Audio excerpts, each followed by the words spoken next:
আজকে এমন গুরুত্বপূর্ণ একটি আমল সম্পর্কে জানবো, যে আমলটা জানলে আপনি চমকে যাবেন। এত পাওয়ারফুল, এত শক্তিশালী একটা দোয়া, ছোট্ট একটা দোয়া, 1 মিনিট সময় লাগে পড়তে।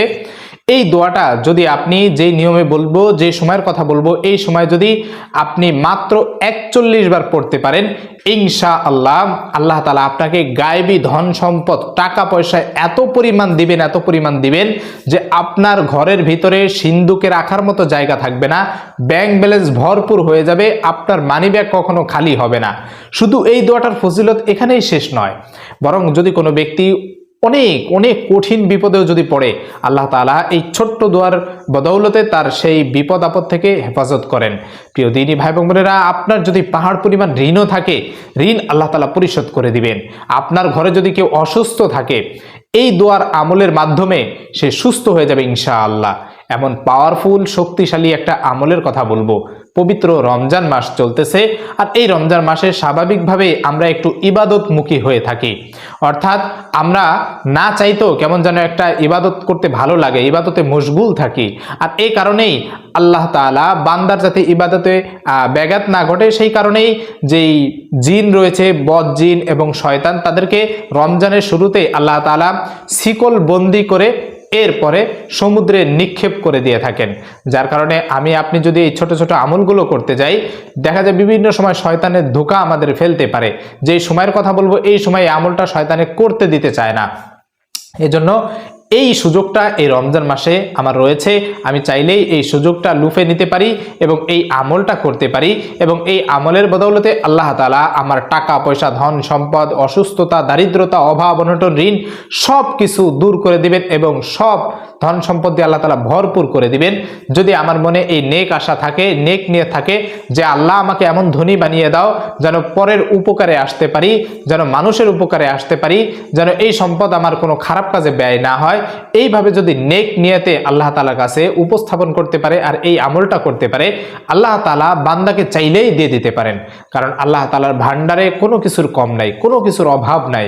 আল্লাহ তাআলা বলেছেন, আল্লাহুল গনিয়্যু ওয়া আনতুমুল ফুকারা। এখানে আল্লাহ তাআলাকে বলা হয়েছে যে আল্লাহুল গনিয়্যু, আল্লাহ তাআলা হচ্ছে ধনী, ওয়া আনতুমুল ফুকারা, তোমরা হচ্ছ গরিব, অসহায়। তাহলে আমরা হচ্ছে ভিখারি, আমরা হচ্ছে অভাবগ্রস্ত, আমরাই তো আল্লাহ তাআলার কাছে চাইবো। আর আমি যদি এটা মনে করি যে আল্লাহ তাআলার কাছে দোয়া করব, চাইবো, আমল করবে, এর বদৌলতে কি আল্লাহ তাআলা সরাসরি আমাকে টাকা পয়সা দিয়ে দিবেন? না, আল্লাহ তাআলা সরাসরি হয়তো আমাকে দিবেন না, কিন্তু অনেক মাধ্যম রয়েছে যে মাধ্যমে রাতারাতি মানুষ বড়লোক হয়ে যায়, ধনী হয়ে যায়। এটা আমাদের অজানা নয়। তাই আল্লাহ তাআলা চাইলেই বান্দাকে রাতারাতি ধনী বানিয়ে দিতে পারেন, যে কোনোভাবেই হোক। হতে পারে আমার ঘরের ভিতরে আমি মাটি খুঁড়লাম বাড়ি করার জন্য, আমি সেইখানে দেখলাম যে মাটি কলস ভর্তি, সেখানে স্বর্ণের টাকা, স্বর্ণের পয়সা, এগুলো ভর্তি ধন সম্পদ রয়েছে, গায়েবী সম্পদ রয়েছে। অথবা এমন হতে পারে যে আমার একটা জমি রয়েছে যেখানে 1 লক্ষ টাকা দাম, সেখানে আমি 20 লক্ষ টাকা বিক্রি করতে পারলাম। অথবা আমার একটা দোকান রয়েছে, সেখানে শুধু বিক্রি বেড়েই যাচ্ছে প্রচুর পরিমাণে, যেখানে মাসে আমার 10,000 টাকা ইনকাম হতো, সেখানে আমি 50,000 টাকা ইনকাম করতেছি। আমার একটা জমি রয়েছে, সেখানে আমার 1 মণ ধান হতো, আল্লাহ তাআলা 10 মণ ধান দিয়ে দিয়েছেন। এইভাবে আল্লাহ তাআলা যে কোনো কিছুর মাধ্যমে বান্দাকে দিয়ে দিতে পারেন। যদি বান্দাকে এইভাবে দেন যে বনী ইসরাইলের মতো সরাসরি আসমান থেকে খাবার দিয়ে দিচ্ছেন, তাদের আর কোনো পরিশ্রমের প্রয়োজন হয় না, তাহলে আপনি অলস হয়ে যাব। আর অলস হওয়ার কারণে আমরা ইবাদত থেকেও দূরে সরে যাব। এই কারণে আল্লাহ তাআলা বান্দাকে যে কোনো একটা মাধ্যমে দিয়ে থাকেন। হতে পারে সেটা আমার পরিশ্রমের মাধ্যমে, হতে পারে ব্যবসা বাণিজ্য, দোকানপাট, জমি জমা, এগুলোর মাধ্যমে।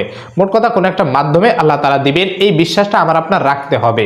আর এই বিশ্বাসটা যদি রাখি, তাহলে দেখবেন যে আপনার ধনী হইতে সময় লাগবে না, শুধু পরিশ্রম করতে হবে, পাশাপাশি আল্লাহ তাআলার কাছে সাহায্য চাইতে হবে এই ছোট্ট দোয়ার মাধ্যমে। আর রমজান মাস হচ্ছে অত্যন্ত গুরুত্বপূর্ণ একটি মাস।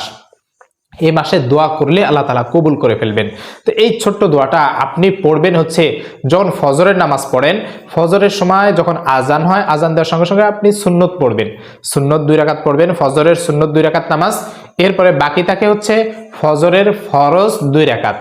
এই যে সুন্নত পড়েছেন, ফরজ এখনো পড়েন নাই, এই মধ্যবর্তী যে সময়টা রয়েছে, এই সময়ের মধ্যে আপনি 41 বার পড়বেন। এই সময়ের মধ্যে আপনি 41 বার এই ছোট্ট দোয়াটা পড়বেন এবং মনে মনে আল্লাহ তাআলার কাছে এই সাহায্য চাইবেন যে আল্লাহ, আমি উপকারী সম্পদ চাই, টাকা পয়সা চাই যেগুলো আমার উপকারে আসে, মানুষের উপকারে আসে এবং আমি দান সৎকা করতে পারি, এমনভাবে আমাকে উপকারী সম্পদ দিয়ে আমাকে ধনী বানিয়ে দাও। এইভাবে আপনি আল্লাহ তাআলার কাছে সাহায্য চেয়ে এরপরে এই দোয়াটা পড়বেন।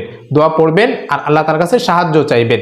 দোয়াটি হচ্ছে ছোট্ট একটা দোয়া, ইয়া হাইয়ু ইয়া কাইয়ুম লা ইলাহা ইল্লা আনতা বিরহমাতিকা আস্তাগীস।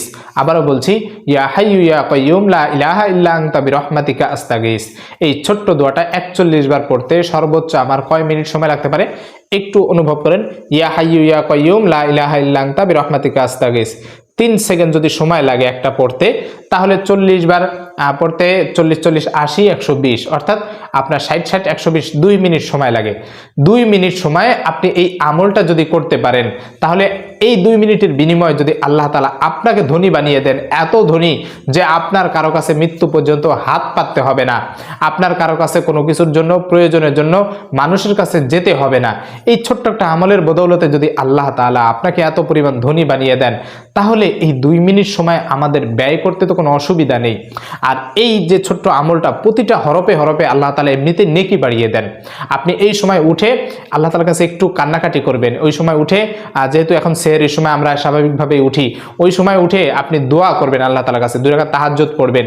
সাহরির সময় উঠে সাহরি খাওয়ার আগে অন্তত 2 রাকাত তাহাজ্জুদ নামাজ পড়ে দোয়া করবেন যে আপনার যদি বিপদ থাকে, আপনার যদি ঋণ থাকে, হতাশা, দুশ্চিন্তা, দারিদ্রতা, অভাব থাকে, আপনি তাহাজ্জুদ নামাজ পড়ে ওই সময় দোয়া করবেন।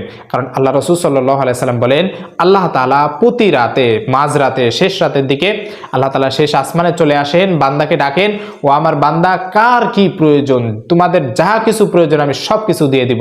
তুমি কি অভাবগ্রস্ত, আমাকে বলো কে অভাবগ্রস্ত রয়েছে, আমাকে বলো, আমি অভাব দূর করে দিব। কার রিজিক রয়েছে, রিজিক দরকার, তুমি আমাকে বলো, আমি রিজিক দিয়ে ভরপুর করে দিব। কে অসুস্থ রয়েছে, আমাকে বলো, অসুস্থতা দূর করে দিব।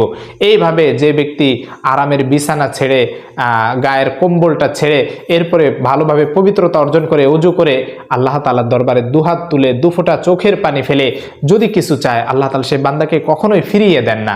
আমার আপনার হচ্ছে চেয়ে নিতে হবে আল্লাহ তাআলার কাছ থেকে। আপনি যদি না চাই, তাহলে আল্লাহ তাআলা দিবেন না। এজন্য চাওয়ার মতো করে যদি কোনো বান্দা চায়, তাহলে সেই বান্দা কখনোই খালি হাতে ফিরে না। তাই আজ থেকে আপনি রমজানের যেই কটা দিন রয়েছে, রমজানে এবং রমজানের বাহিরে আমরা চেষ্টা করব এই আমলটা প্রতিদিন অন্তত করার জন্য। ফজরের সময় তো স্বাভাবিকভাবে ফজর নামাজ পড়ার জন্য উঠবেন, এটা ফরজ নামাজ। তাই আপনি ফজরের সুন্নত যখন পড়বেন, আপনি এই সময়টা খেয়াল রাখবেন যে আপনার অন্তত কমপক্ষে হাতে যেন 5 মিনিট সময় থাকে। সুন্নত পড়ার পরে ফরজ নামাজের মাঝখানে মধ্যবর্তী সময় যেন 5 মিনিট সময় থাকে। এই 5 মিনিটে 41 বার এই আমলটা যেন আপনি করতে পারেন। এতটুকু সময় আপনি হাতে নিয়ে অন্তত এই আমলটা করার চেষ্টা করবেন। তাহলে দেখবেন যে ইনশাআল্লাহ নিয়মিত যদি এই আমলে অভ্যস্ত হন, আপনার অভাব থাকবে না, আপনার দারিদ্রতা থাকবে না, আপনার ঋণ থাকবে না, আপনার ধন সম্পদ, গায়বী টাকা পয়সা যখন যতটুকু প্রয়োজন আল্লাহ তাআলা গায়বীভাবেই পূরণ করে দিবেন। আপনার এ নিয়ে আর কোনো দুশ্চিন্তার কারণ থাকবে না। প্রিয় দিনী ভাই এবং বোনেরা, আমরা এই আমলটা করার চেষ্টা করব।